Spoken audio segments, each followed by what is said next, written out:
Namaste. Welcome. Welcome to my heart. Welcome to our Sunday Sangha, to our meditation.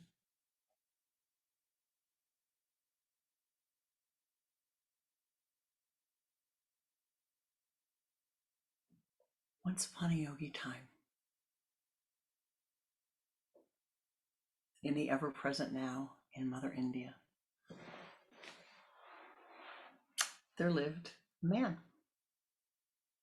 And he was living his life as a thief.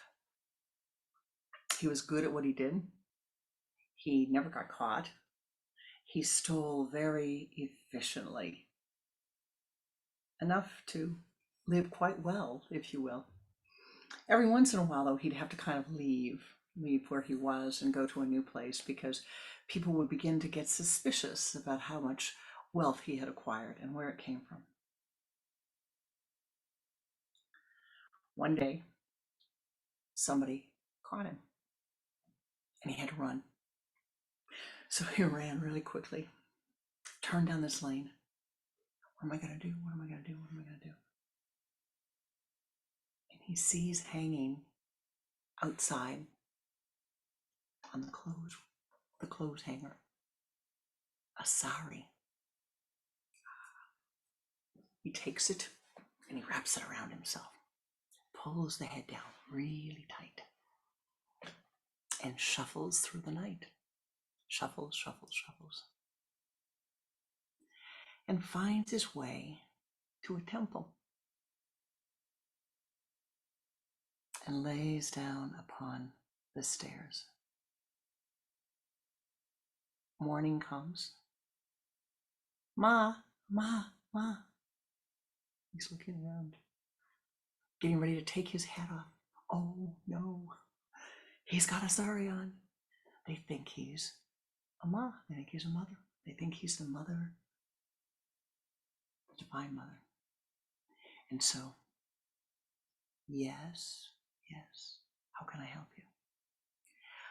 We're getting ready to start prayers. We've saved a place of honor for you.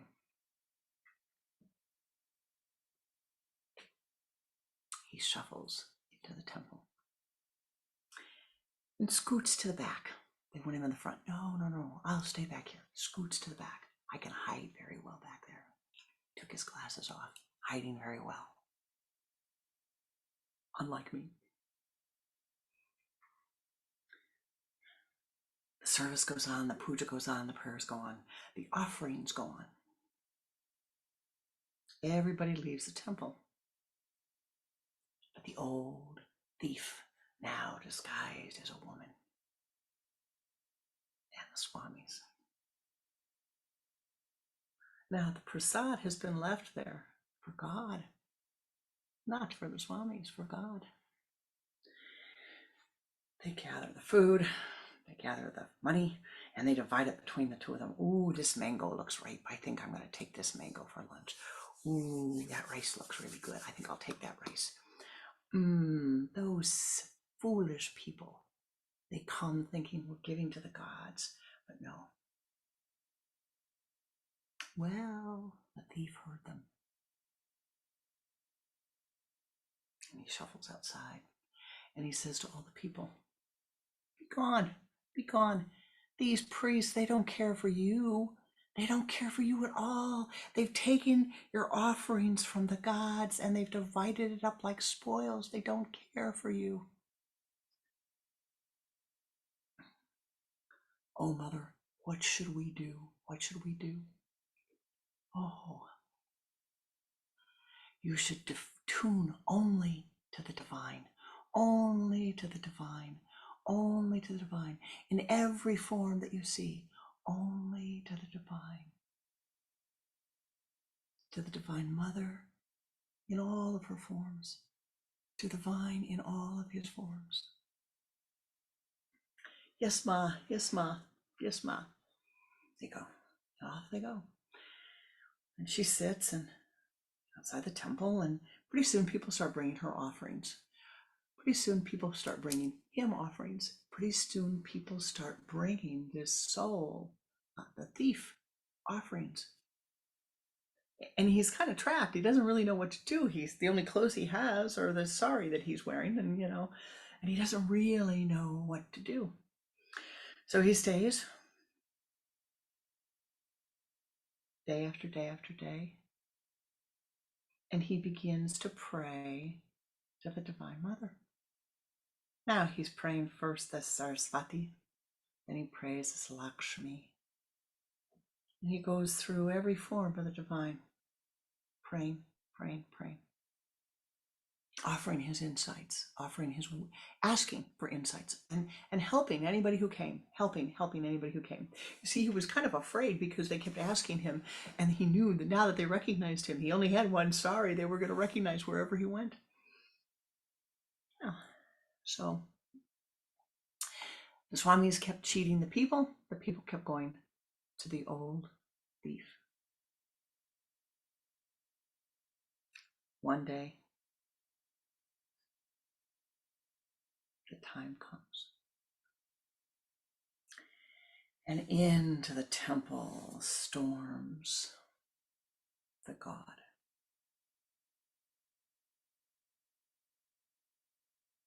And roars at the top of his lungs. What are you doing? You're stealing the love offerings from me. What are you doing? Be gone, be gone, be gone. You, Swamis, go sit in the corner. Go sit in the corner. And you, old one, you come here. She puts her shawl up, as much covering her face as she possibly can. No. Oh no. Oh no, he's going to see through. He's going to see through. He's going to see through. Shuffles, shuffles, shuffles, shuffles. To the front, to the front, to the front. Namaste, my lord. Namaste. You think I don't recognize you? You think you're going to get away with that, huh? That little namaste. I know you wherever you went. But look at you. Look at what you've done. And all the people, they start to get chattering. What do you mean? What do you mean, my lord? What do you mean? What do you mean? Look, she's been so helpful to me. She's been so kind every day. She's been kind every day. She's been kind. Oh, they're gonna know who I am. And the Lord says, take your shawl off, take your sari off. Why, that's the. And the Lord said, really? Who is that? Who is that who has been helping you? Who has been teaching you? Who has been kind to you when you have been stolen from? Who is that? And the little child says, why that looks like the old thief. The old thief. And the Lord said, perhaps in another lifetime, that was the old thief. And the Divine One called the Swamis to task and said, you must serve here now. And this beautiful soul, who has proven by its worthiness, its devotion to me, that it knows the path to the divine, will stay and teach you.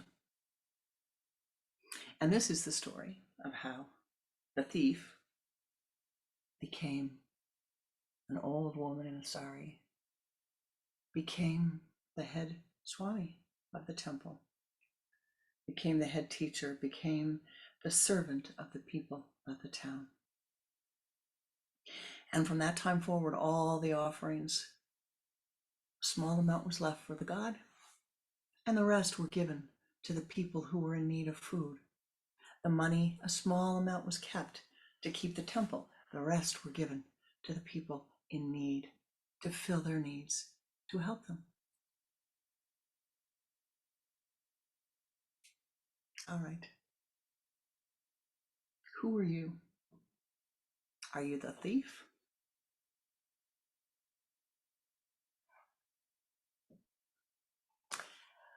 Are you the thief? Are you the old woman, the old man? Are you the person trying to master yourself? Who are you?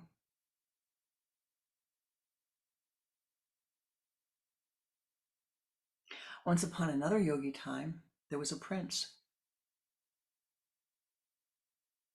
And as he attained the age of 12, the robbers came. They came fast and furiously to the castle, and they swept him up, gathered him on their horses, and raced into the forest. They too were thieves, a band of thieves. He was a beautiful young man, beautiful prince, destined to be the king of the kingdom. But they taught him their ways. They taught him to steal. They taught him to sneak. They taught him to betray.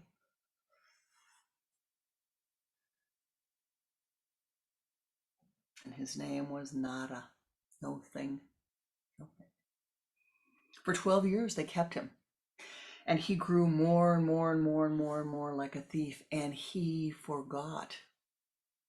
He knew only the forest, only the people he was surrounded with, dressed in rags. And one day, he happened upon walking towards the edge of the forest, and he encounters a man who says, "Your Highness, Your Majesty, Your Majesty, what are you doing here?" "Listen, buddy, there's only me and you can tell that I am no majesty, and I have never seen you before. So why are you insulting me like this?" "Your Majesty, you are the son of the king. I recognize you. You have the eyes of your mother, the queen. Your face is shaped like your father, the king. I'm your tutor. I'm your tutor from the days you were young. Don't you recognize me?" "I don't know what you're talking about. I don't know the queen. I certainly am no son of a king. Look at me. Just look at me. I'm a thief. I'm a part of the band of thieves." "No, no, no, no. Remember your father carrying you on his shoulders? Do you remember your mother each night singing Om Purnamadaha Purnamidam Purnat Purnamudakshate Purnasya Purnamadaya Purnameva Vashishate?"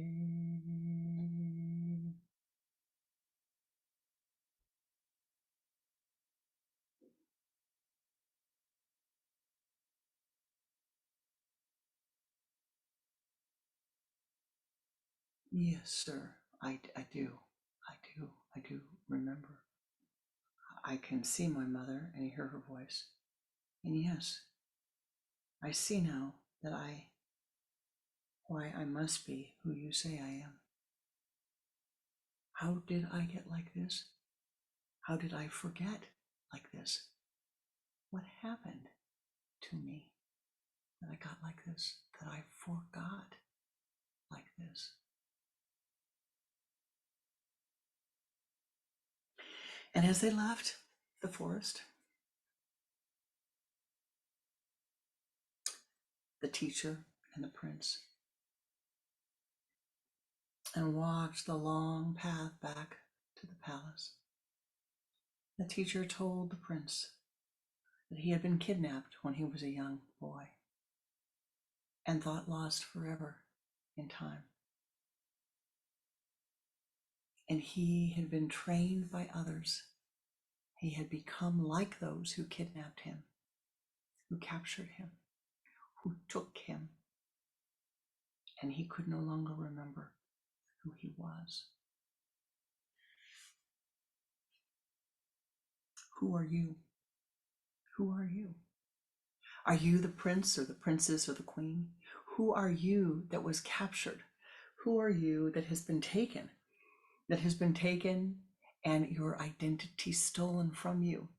Your awareness of who and what you are stolen from you. You can no longer remember your self-conscious awareness. You have become so engrossed in, so enmeshed in, so drawn into the role that you are playing that you can no longer remember who you are. It matters not whether you are the thief disguised as the old woman, disguised as the good woman, playing to be the Swami. Who are you? Are you the prince in the forest, disguised as a thief? The thief in the forest disguised as a prince. We live in a world of Lila, and Lila means a play, a great play. You and I, we play our own parts in the play. We do that which we think needs to be done in the play. We laugh, we cry, we play, we pretend a part. We live a part. And so what part are you living in your life? Are you living the life of a mother, a father, a lover, a friend, a worker, a neighbor, a driver, a yogi? Oh, that's a good one. Are you playing to be a yogi? Are you planning to be a yogi? Are you trying to be a yogi? What is it that you are doing in your life? What is the role that you are playing in your life? See, the problem is we all have roles that we play. We all have parts that we play in this play of life. And each part has a set of capabilities to it. Each part has a set of actions associated with it, a set of thoughts associated with it, a way that people perceive you, all associated with the part that you're playing. You know, you take those parts and you name them. You, if you will, copyright them. You know, you see this so often. I am a mother. Somebody whom I love very and have a lot of respect for. One of my disciples I have a lot of respect for. All of them, but this one particularly, came to me many years ago, and she's been an artist for as long as I've known her. Her dream as a child was to be an artist. She began drawing when she was very little and carried this over from lifetime to lifetime. Very, very good artist. But she had children, and she thought that she was a mother. So she was an artist, but she thought she was a mother. So what happens? The children grow up. The last one moves out of the house. And she's very upset. And she says, I've lost my job. I've lost my job. I'm no longer who I thought I was. I must admit to being confused. And I said, but I saw your new painting. I thought you were an artist. What's the job that you lost? That's crippling you, that's making you feel sad, that's making you feel unable to do anything. What's the job? Oh, but I'm a mother. Now the key is she's not wrong. You know, she was living her life playing the role of mother, and that became a primary role that she was playing. And hear me, I'm trying to say something really important to you. We become seized by these roles that we think we are. We become seized by them. We become seized by the titles we use, the names we use, the activities we do, and really, really, really by the people that we associate with. You become like them. You become like all those that you associate with. And with those roles, you are creating the play of your life. Yeah, you know what happens when you get to the end of Act 1 and 20 years go by. You pick up Act 2 and you realize that everything that was in Act 1 is different. It's changed. It's not there anymore. It's not the same. What is to be done? This is what causes midlife crisis, as they say in English. It's what causes all kinds of problems that people have with their lives because they think that they are this thing that they have associated with. You think, I think, we think we are this thing that we have associated ourselves with. And so there must be something done. There must be a sutra, a way, a thread that you can weave through your entire life so that from here all the way till the end, carrying over to the next life, there is a thread of consciousness that says, this is what is important to me. This is what I am striving for. This fits, everything fits around this. There must be service around this thought, this commitment, this vow that I'm making to myself. And so, how do you begin? Well, you begin by saying, what really is important? What is important? Now, I'm not saying what's important in terms of your work, your family, your language, your country. I'm saying to think higher, think higher, think higher. Elevate your thinking, elevate it, let it be higher. Not what's important in terms of my culture, my family. Elevate your consciousness. We're talking about your life, not your incarnation, which is very short, 90, 100, 110 years if you're fortunate. For those of you with young children, they'll have 120, 130 years. Some of you will have easily over 100.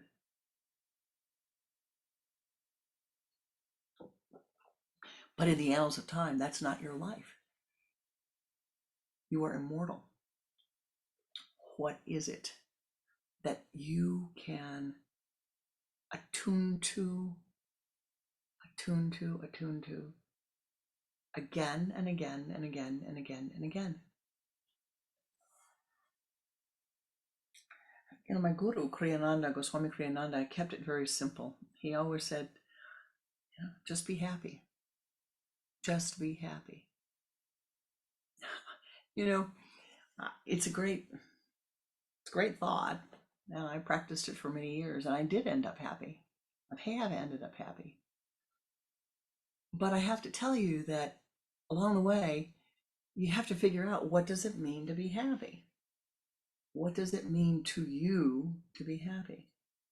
What does happiness necessitate?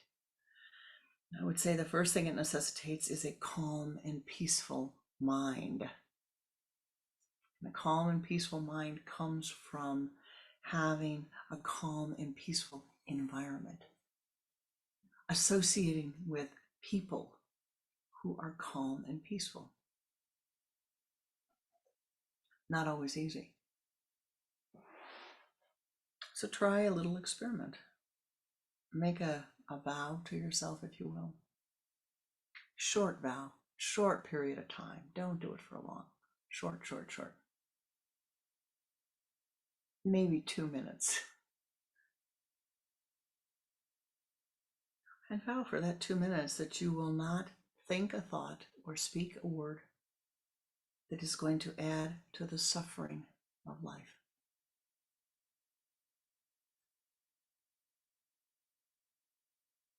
I'll tell you what, we're going to try it. Just maybe 30 seconds. Close your eyes or look at the altar if you prefer. Place your hands on the thighs in the Om Mudra, index finger and thumb together. Begin to watch your breath.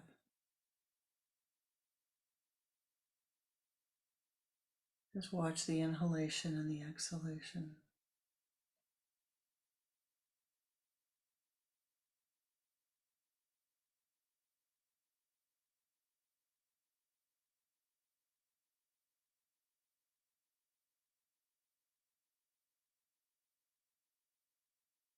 Now, keeping your attention focused at that sun center, just chant Om, just focusing on the sound of Om. One Om.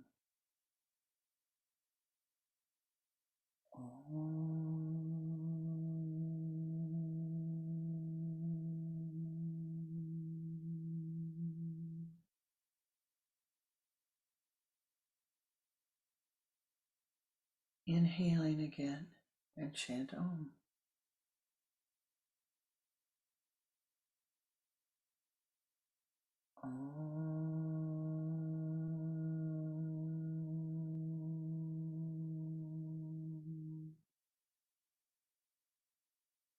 And yet again.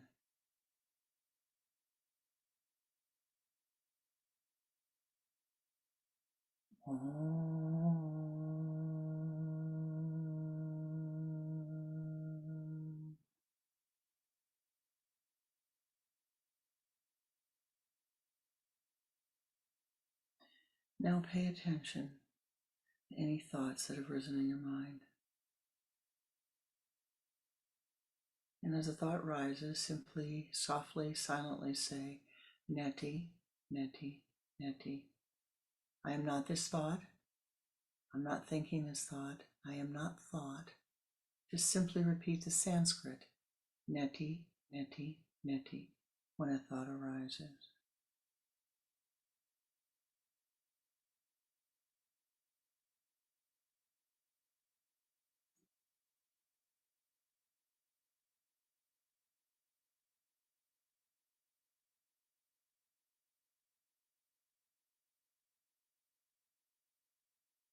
Now let it go. And just sit in the after effect for a moment.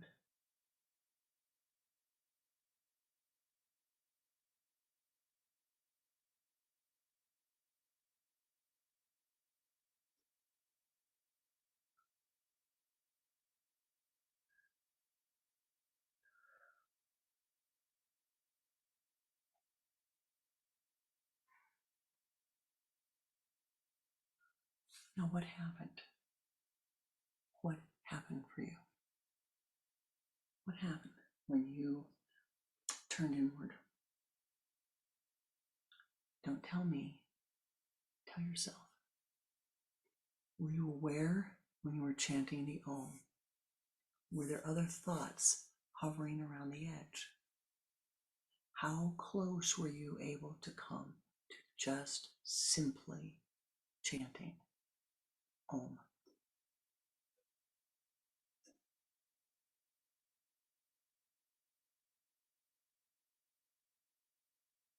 Just make note of it. No criticism, just make note of it.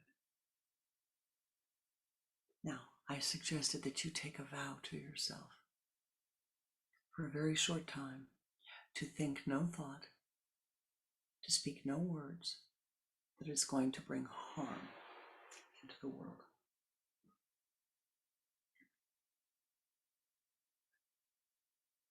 So now we're going to try it again for a very short period of time, just watching your thoughts.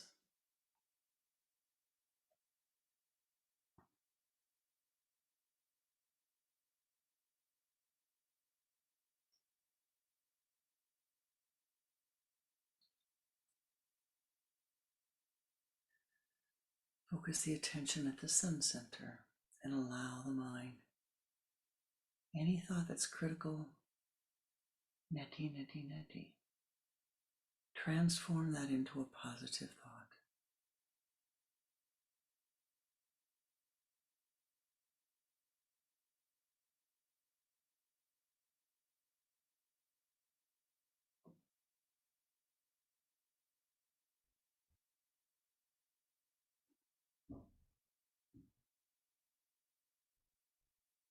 And now let go of those thoughts.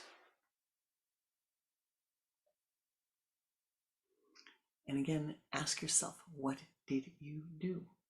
What you're trying to do is to see clearly how skillfully you are able to return again and again and again and again to a point of balance, and how you are able to observe when the mind changes, when the mind turns into negative consciousness, critical consciousness.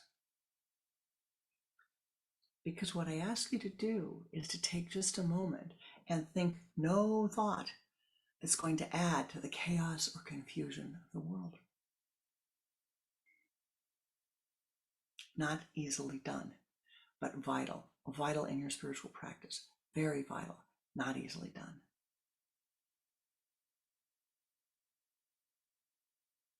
So what's the vow you can take?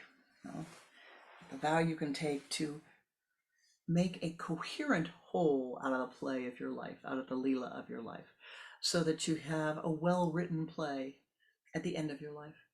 So you can say, as I have heard people say, I had a good life. This was good. This was good. I'm looking forward to seeing what the rest is like. This was good. And not like I have heard people say, I did nothing. They were wrong, but that's how they felt. They felt like they did no thing. It's wrong. But it's pretty hard to tell somebody who's saying, that's how I spent my life. And you can pile up all the things you think that they did.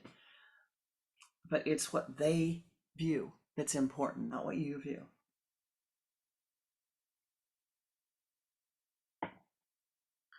So you must have a theme, a consistent theme. And happiness, and you can grab on happiness if you choose. As long as you know what it is. How does it appear? How does it feel? And I would say to you, you might try to look at some of the ancient teachings and look at happiness as being able to have a calm mind in the midst of a hurricane, a calm mind in the midst of a storm, a calm, peaceful, happy, joyful mind in the midst of difficulties, and in the midst of everyday living. Nothing exciting happening here. Be calm and happy. That's one way to measure. Find your own way to measure. Probably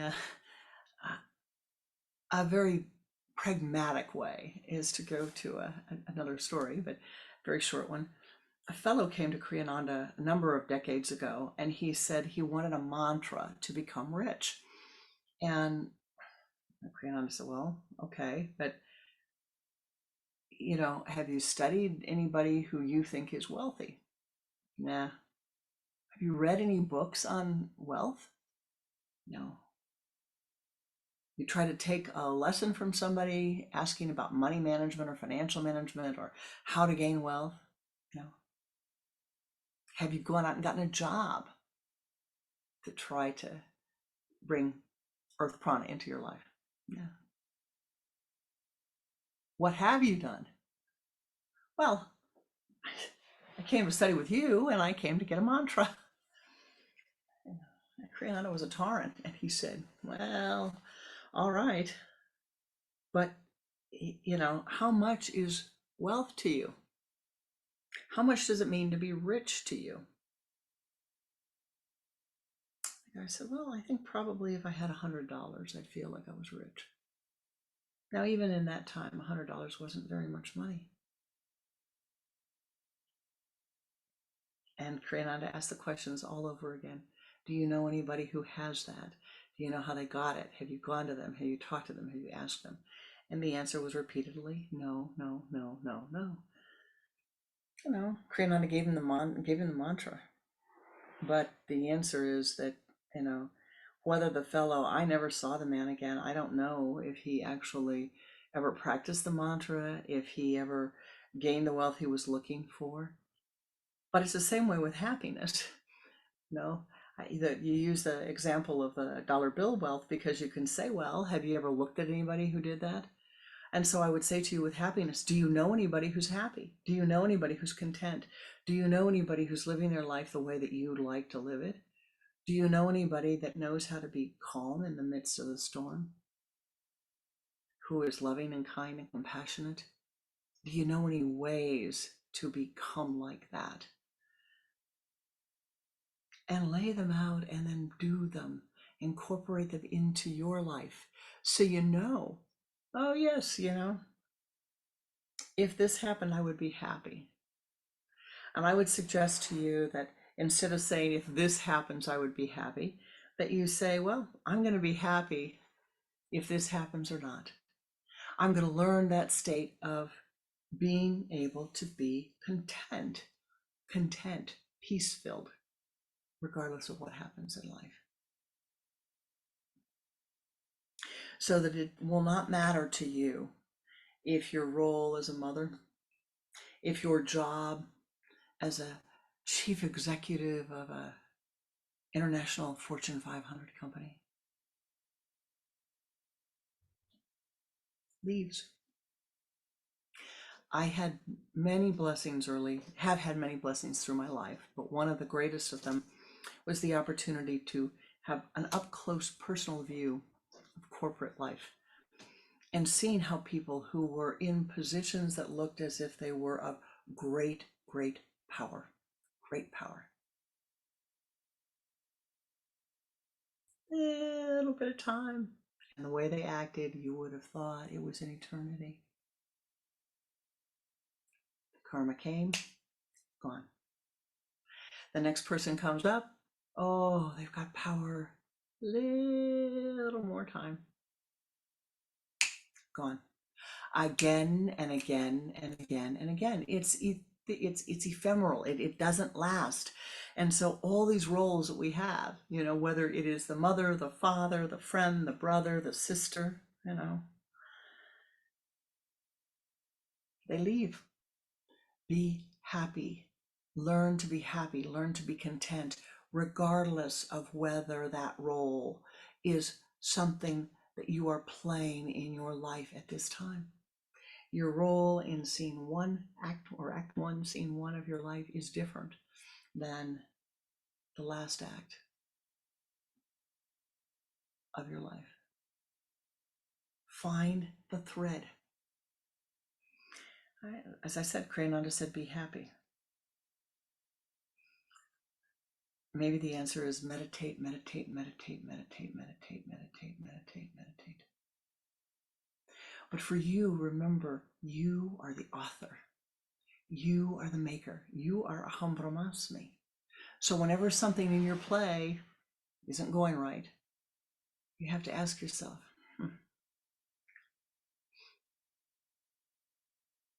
what did I do to create this? What am I trying to show myself? What am I trying to learn? What consciousness am I trying to change? And then always remember, that great yogic principle, great mystical principle, you become like that which you are near. Be thou near people. Be thou near life, nature.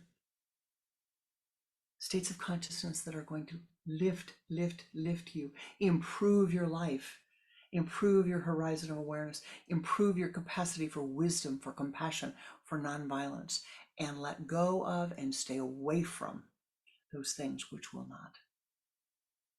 You hear me? It's your choice. It's your life. It's your play.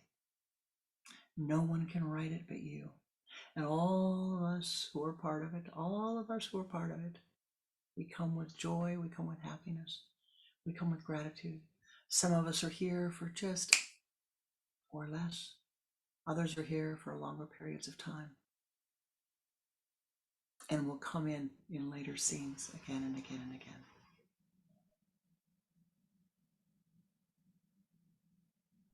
With that, we will go meditate. For that is the next scene in our Lila, the thread, the sutra that will carry us all through. Namaste.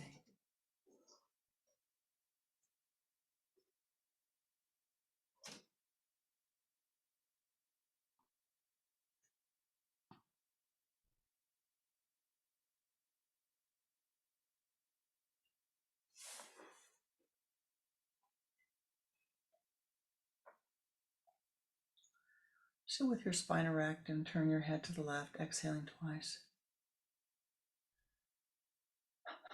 Bring your head back to the center and begin to watch the breath.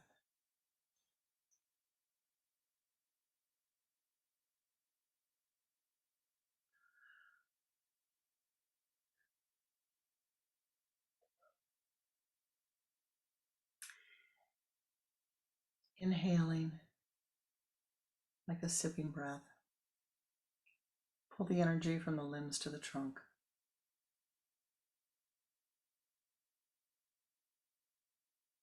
Again, from the trunk to the spinal column. From the base of the spine to the sun center.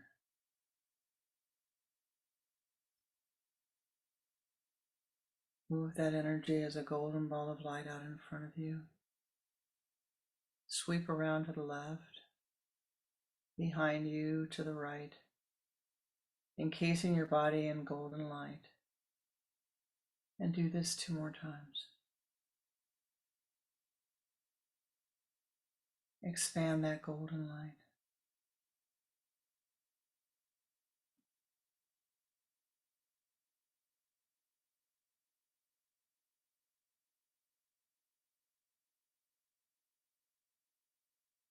And now ascend upward, above the room, above the building, above the continent. Ascend as high as you are able to the high place.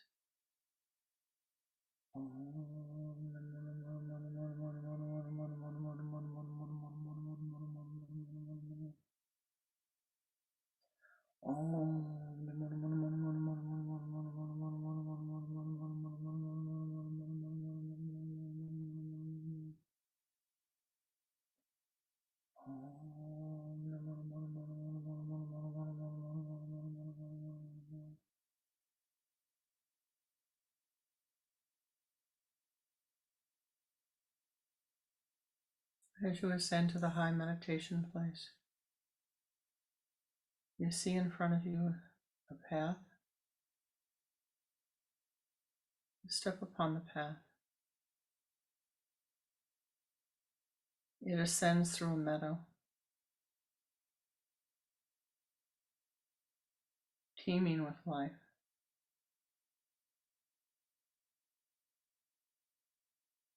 The path ascends through a forest.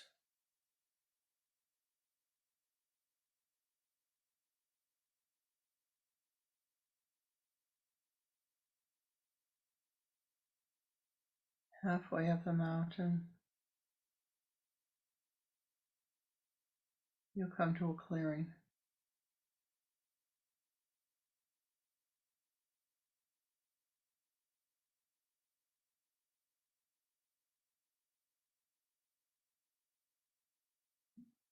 Enter the clearing. You see a shrine.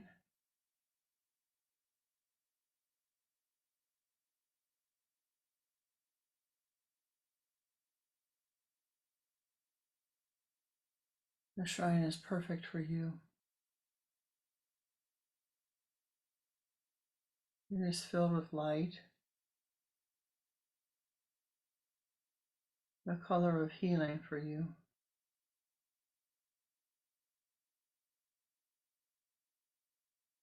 Enter into the shrine, breathing in the color, breathing in the colors.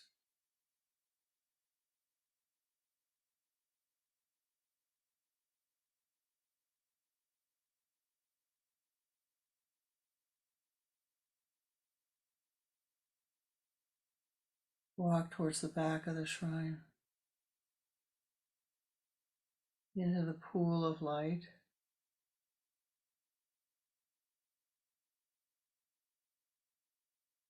Walk into the pool and feel all of the clothing, all of the heaviness dissolving away.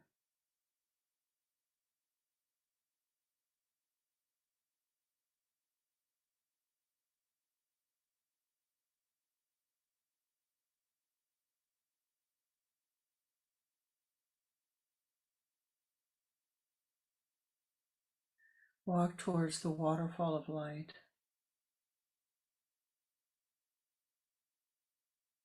And standing beneath the waterfall, allow it to fall upon you,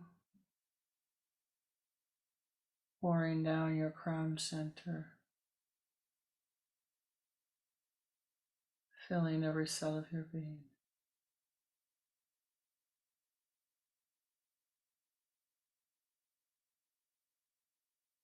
As the light pours down upon you, it pours through you. And all of the heavy karmas dissolve away.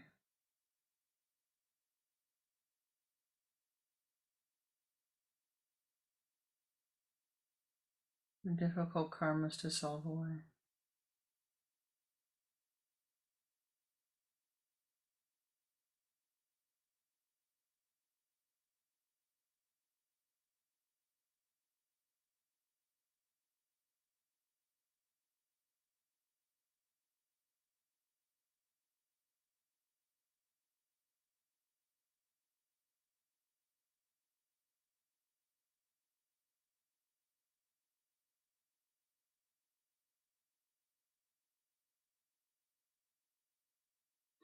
Feel the light pouring down upon your head, filling every cell of your being.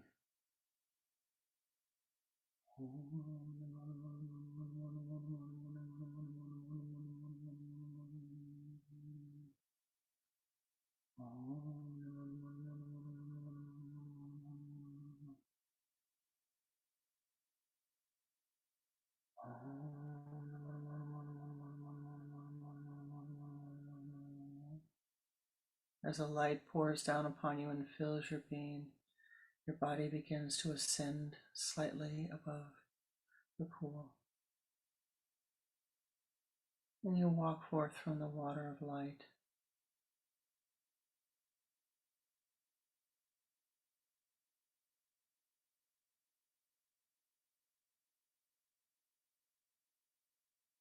Breathing in the light.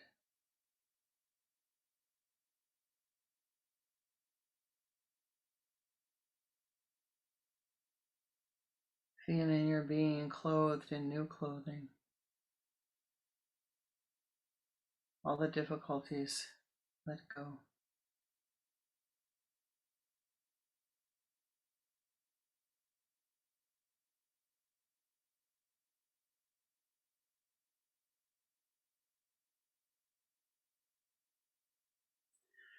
Walking out of the shrine.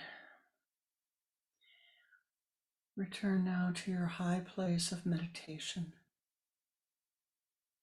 And together, let us chant the Om Shanti mantra, vivified and strengthened, sending the Shantis into all realms of existence.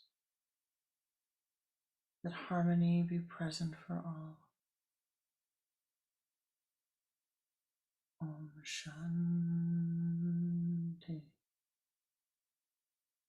Shanti, Shanti. Om Shanti, Shanti, Shanti.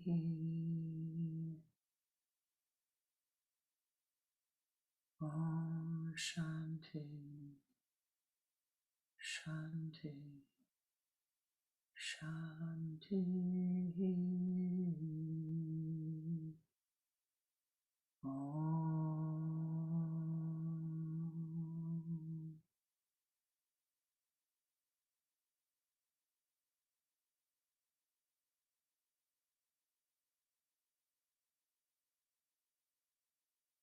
Feel the golden dewdrops of Anandic bliss pour down upon you at this moment. Ananda, Ananda, Ananda,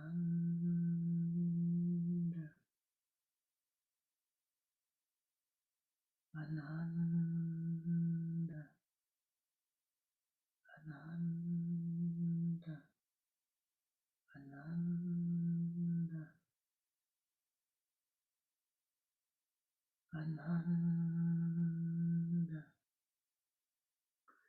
Ananda, Ananda, da,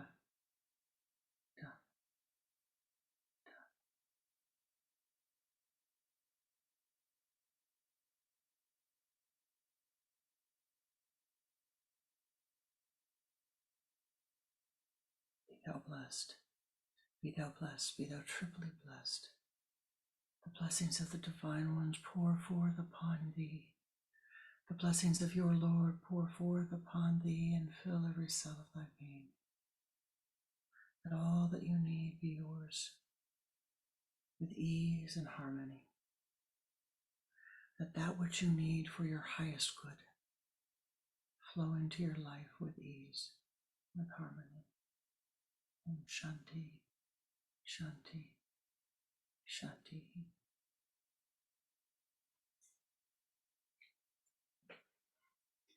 Namaste.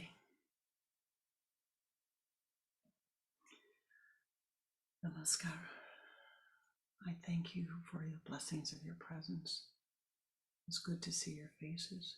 Welcome, Kat. It is good to see you here. So glad to see your face. Namaste. Welcome, Sachinanda. It's good to see that you are safe and well. And all of the rest of you. Be well, be happy, enjoy this day. Namaste. Anything, may extra blessings come to you today to heal, to heal, to heal. Shanti.